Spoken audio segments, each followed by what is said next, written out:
Namaste and welcome to Indian Diplomacy, a show about India's growing role in the world, India's rising stature in the international system, and India's major partnerships, how it engages with different corners of the world, and India's contribution to global public goods, international peace, order, stability, growth and prosperity.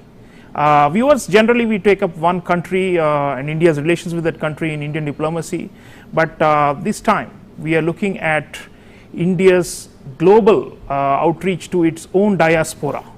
India's diaspora is officially around 32 million people spread in every corner of the globe, one of the big communities that's made an impact on the host countries and also is giving back in a big way to India. So this transformation of India's diaspora diplomacy is what we are discussing in this special episode, and to take you through this I have a very special guest in the studio, Dr. Vijay Chauthaiwale. Dr. Vijay Chauthaiwale is a scientist by training, but he also heads the Foreign Affairs Department of India's ruling Bharatiya Janata Party and has been involved in engaging with the Indian diaspora for several years. So Vijayji, thank you for joining us on this show. It means a lot. Thank you. Thank you for inviting me here. First thing, Vijayji, when we talk of the diaspora, is that there is this strength in numbers, and there's the world's biggest diaspora. There's nothing bigger than this. Yeah. And you have been traveling and engaging with them for years and years, and you have seen them at close quarters. So what do you think are the core strengths of the diaspora? What makes them such a special community and such a strength for India? Sreeramji, see, first of all we need to understand this diaspora is very diverse. So, and there is a history. As you know that Britishers have taken a lot of people to various parts of the world as a laborers, mostly farm laborers. Then they settled there. For several generations they are out of India. But one of the strengths is that they have still kept a cultural heritage intact to a great extent. Their names are still from our mythological figures. They still follow rituals. Most of them they follow Tulsi Ramayana, they read it. And so while they have completely assimilated in their respective countries where they are residing, they have also kept the heritage, values, culture of their origin intact. And I guess this is one of the biggest strength, and that's why there is a continuum of all these things you will find in the diaspora. And apart from the cultural linkages, they are often talked about as a model citizens wherever they have gone. Yeah. The overseas citizens of India, as we call them now, and they integrate, they do not create problems in the host society. They are looked up to as exemplars. Yeah. So your thoughts on this? I mean, what is it that about the Indian Pravasi, as we call them, the diaspora, that makes them so adaptable to all these parts of the world? Why we don't try to bring in separate identities which can create problems in the host countries, and how we are contributing economically to all these countries? Well, it's a good question. See, by nature Indians are very comfortable with multiple identities, and that's why they can easily get assimilated, adapted and also acclimatized with the local environment. And therefore they didn't face much of the issues when they go. Of course the early generations must have faced these issues, but now with a sizable number of people around, they are now very well acquainted with the local culture.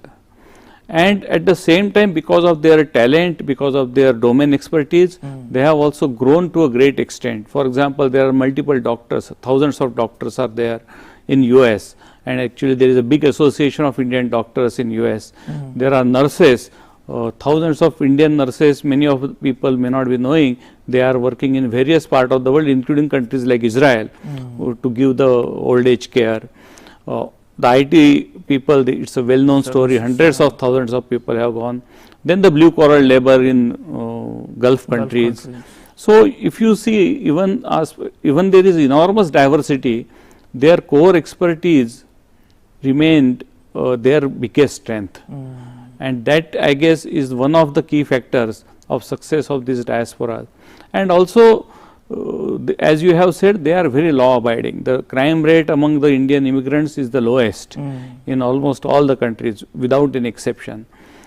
and at the same time they are developing the local economies, they are helping local economies. For example, the motels in US, they are virtually being controlled by one Indian community, and there are hundreds of such examples. You will see in the Bay Area, colonies have majority people, several residential colonies having majority people in Indian, but there is no law and order situation. They all live very peacefully, harmoniously with the local communities.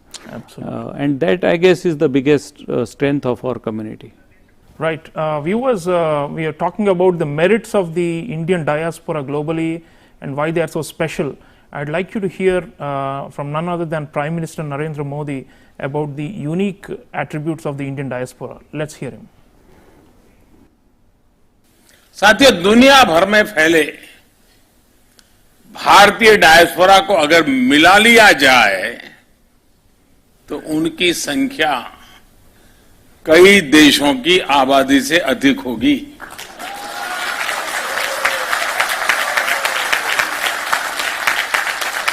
उनका पहनावा, खान पान भले ही अलग अलग हो, लेकिन हमारी social harmony, oneness और को एग्जिस्टेंस की जो वैल्यूज सभी भारतीयों में एक समान है और यही हमारी ताकत है।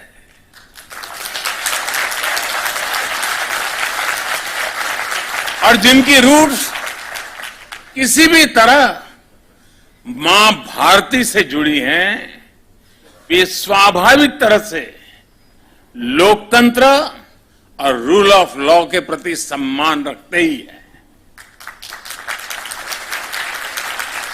एक भारतीय दुनिया में कहीं भी जाए, वो अपनी कर्मभूमि के लिए, उस देश के लिए पूरी ईमानदारी से कंट्रीब्यूट करता है।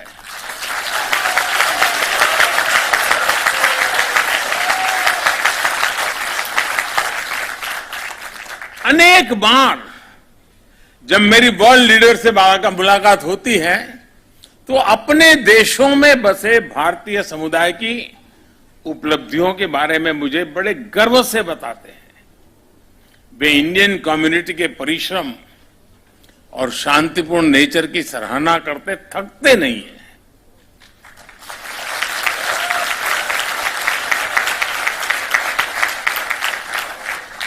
और इसके लिए धन्यवाद का हकदार मैं नहीं, आप सब हैं।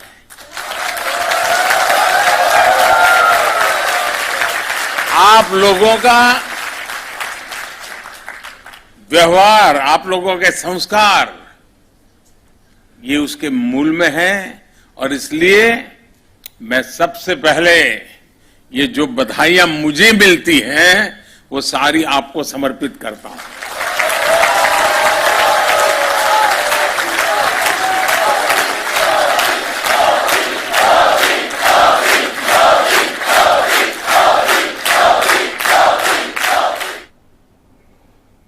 Viewers, Prime Minister of India articulating the strengths of the Indian diaspora like nobody else, and in a way, he has energized the Indian diaspora.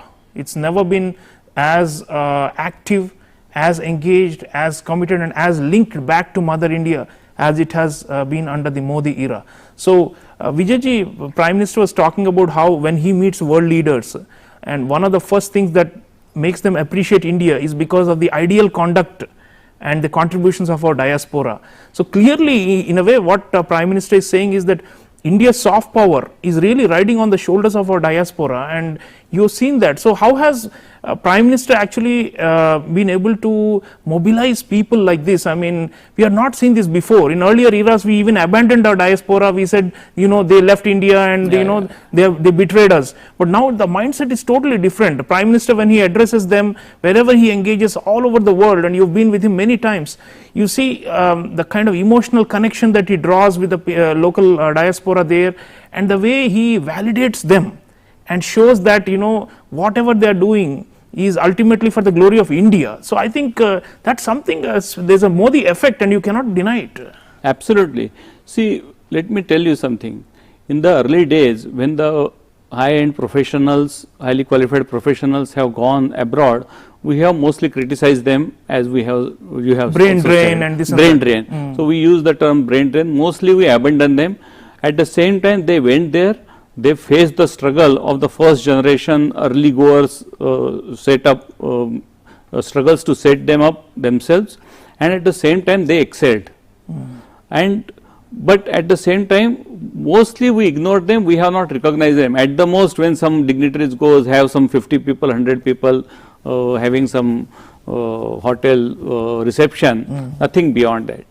It was the credit first goes to late Prime Minister Shri Atal Bihari Vajpayee to recognize as a Pravasi Bharatiya Divas and to create this group of people as an asset for India.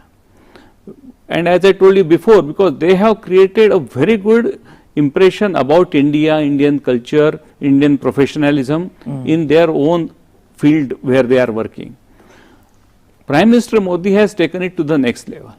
He has said that these people are almost like my informal ambassadors, because lot of messaging what we cannot give through the government sources, these people are giving to the community, to the business, to the industry, to the politicians, to the policy makers, to the thought leaders, and therefore he has taken this interaction to a new level. One of them you have seen just now, but there are many such examples. But these interactions are also one major part, but at the same time he used this asset of Indian entrepreneurs or Indian origin entrepreneurs, the business experts, so that how the things can come back to India. So this is not a symbolism only, this is also a gain. From brain drain we are actually seeing the brain gain, we are seeing the capital gain, and we are seeing the talent gain. Lot of people are coming back and setting up the industry. Those who are settled there, they are also now looking India as one of the key base for their own businesses, multinational businesses. A lot of people are setting the manufacturing units in India. So this all revolution, in addition to the messaging, is happening, and that credit goes to Prime Minister Modi. And the investment you talked about, I mean, earlier generations, they were hesitant and there was a doubt about India, but now we see more confidence about India among the diaspora. And that's why I think Prime Minister, whenever he engages with them, he talks about the major reforms domestically that are happening in India that attract the diaspora and make them feel proud. Because earlier, it is not wrong to say that the diaspora used to feel ashamed about India. But now it is completely turned around, and that sense of pride, I think, and belongingness, he always addresses the diaspora as mere pyare deshwasiyon, meaning whether you are, and he has said that it doesn't matter what the color of your passport is, we look at the blood. You are all part of this ancient civilizational state of India. So that has really, I think, brought a huge change. Absolutely. See, what has happened is that the value of Indian passport has gone up everywhere, whether you stay in India or whether you stay in abroad. That is one part. Second is that lot of reforms what Prime Minister Modi has undertaken to connect these people back home. For example, OCI card. Now with OCI card you can virtually do everything in India except for the voting rights. So even though they are citizens of some other country, they can keep their bond with India very intact. And NRIs, Vijayji, for non-resident Indians who are still citizens of India, we are now trying to get them to also do long distance voting. They can actually vote in elections. There is a proposal to it. There are some logistic issues, but yes, in principle we have accepted. Supreme Court has given that direction that they should be allowed to vote using some technology or proxy voting. So some efforts are being done in that way also. At least the process of them registering on Indian electoral roll has already started by Election Commission. And investments, Vijayji, now I think one of the big reforms that was done was to treat overseas diaspora investments as equivalent to domestic investment, and that is helping to change the flow, and we are getting a lot more now than before. And startup, there are now many startups who have incubated somewhere else, but their operational base is in India, and vice versa, that they are working here, they are incubated in India, but they have multinational operations. Investments are also for Indian startups are coming from all over the world. So this is a very, what I would say that very comprehensive changes that have taken place in last 7-8 years. And what about you mentioned the Gulf, because one cluster, like you said, are highly skilled professionals, high income, highly educated in US, Canada, UK, and to a lesser extent in continental Europe. But there is also another cluster in the Gulf countries who are less educated and are mainly going to do labor intensive work. Now these you have UAE, Saudi Arabia, Qatar, Kuwait, very large number, millions of them. They also have specific problems, and we have tried to resolve them. We have created I think more advanced form of insurance and pension and all these kind of have been brought in for welfare of them, which was not the case. And Vijayji, you will remember when Prime Minister visited Gulf countries, he would even sit with our people who are doing menial work in the Gulf countries and have lunch with them, and the workers would say that no Indian leader ever did this for us, So in a way, we are not neglecting the low skilled component among them, and they also matter to us. Absolutely, you are very right, correct. See, this government has made lot of reforms in that sector also. For example, most important thing and bad thing that used to happen is the exploitation by the contractors. So now Indian government has set up a system by which the contractors need to register with Government of India that they are the legal people who are assigned for taking these blue collar workers to Gulf countries, and lot of the problems have got down because of that. I am not saying that 100% it is now error free, but significant improvement is there. Then the health what you are saying, health insurance of these workers, or what will happen once they are coming back to India, because none of them are citizens of that country, permanent. So at some time point they will have to come back. What will happen? So these are very complex issues, and Government of India are addressing them for the first time in last 7 years. And the OCI card, Overseas Citizen of India, it's now being said that it's a lot easier. Earlier it was much more bureaucratic and all. So that also, the very notion that India is efficient, India is now modernizing, India is ready to welcome them, I think that's a big shift. That's because the attitude has changed. And previously, as you know, to add to the confusion, that there were two cards, PIO and OCI. Prime Minister Modi, first thing what he has done, that he has merged them. And he said that whosoever has an Indian connection, means if you are a foreign born, but if your spouse is of Indian origin, still you can get OCI card. Absolutely. So, which is a big reform. Big reforms. So it's not just talk and just events. There are actually a lot of background work. People like Dr. Vijay Chauthaiwale are doing that, and so is the Indian government machinery. But viewers, one thing that's highlight of our diaspora is as of 2022, we have no less than 7 heads of state and government around the world who are of Indian origin. And it's a matter of pride for us that they've gone, settled there for generations and have made it big in public life and in politics in those countries, reaching the highest level. One such figure, very important one, is Pravin Jagannath. He is the Prime Minister of Mauritius, and he's of Indian origin.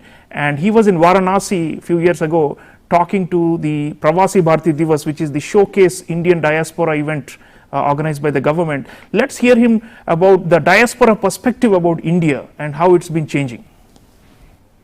This is a moment of deep privilege, not only for me, but for all of us from Singapore, Malaysia, Suriname, Fiji, the United States of America, Netherlands, Réunion, France, United Kingdom, Australia, New Zealand, South Africa, Mauritius, and other countries, to be gathered under one roof as one family, irrespective of which part of the world we are coming from, irrespective of the languages we speak, and irrespective of how many generations ago our ancestors left India.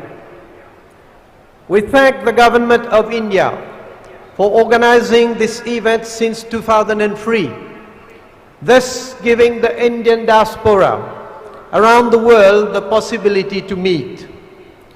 This is undoubtedly the most prestigious gathering of the Indian diaspora.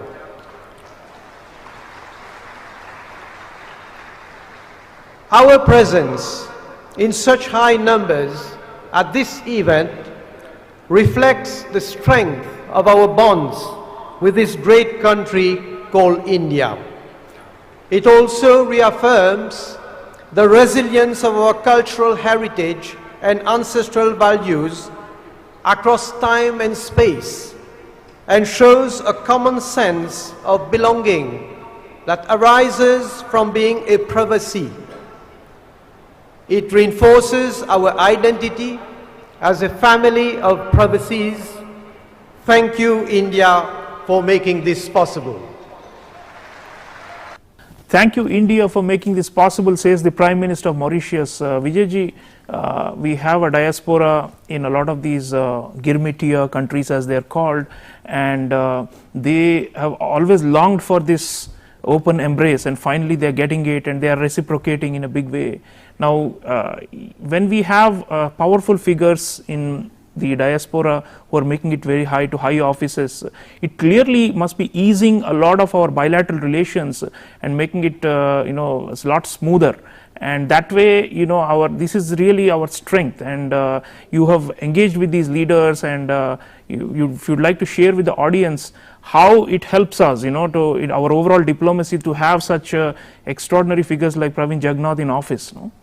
You see, purely in the political terms, any politician would look into what their constituents are looking for, and our presence in those key constituencies in terms of their businesses, in terms of their number, actually influences them to a great extent. And that is immediately number one.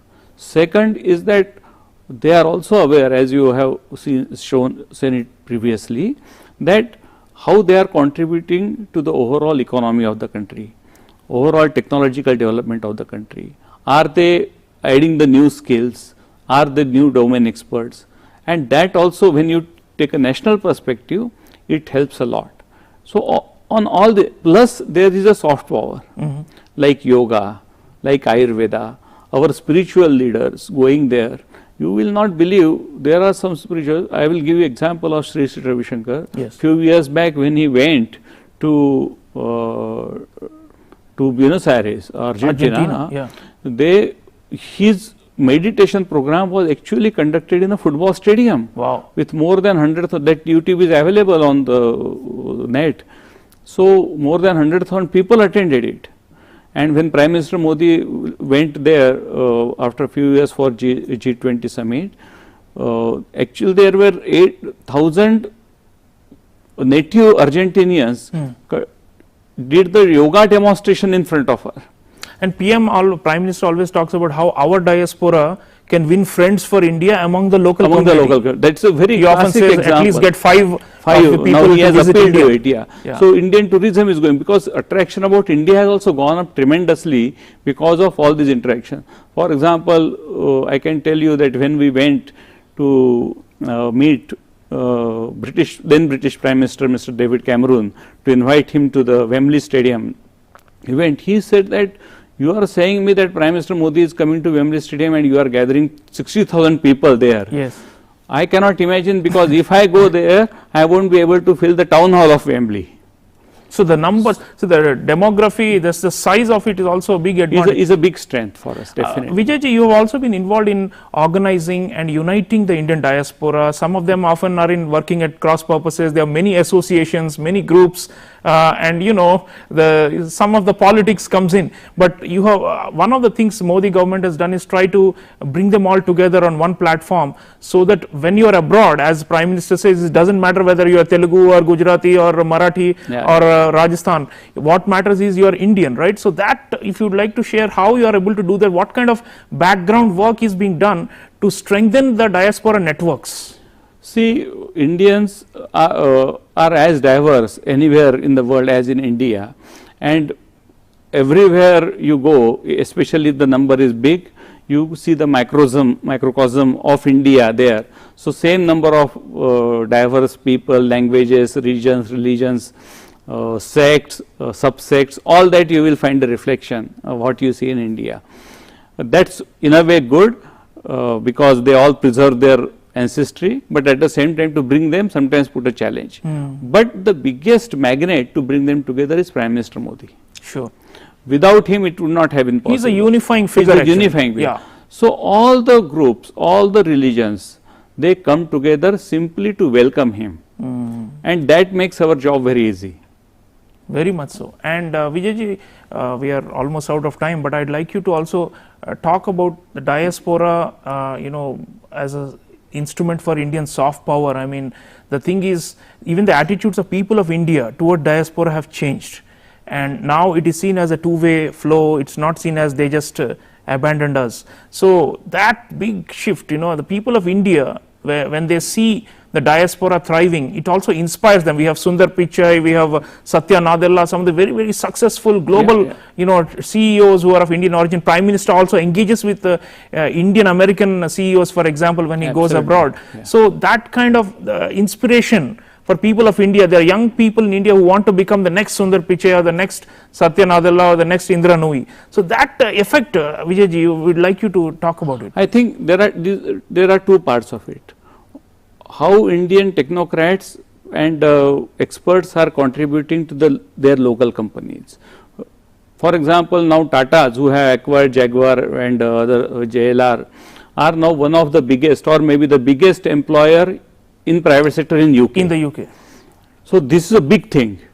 Similarly, nobody would invest in India if there is no dividend or specific returns. Simply because I am Indian, I cannot say that I will open a shop in India unless there is a value addition. Right. And all these CEOs, irrespective whether you are of Indian origin or not, they see this value addition. The very famous example of a legendary GE CEO, Jack Walsh, when he was given the proposal that we will start a small center in Bangalore, R&D center.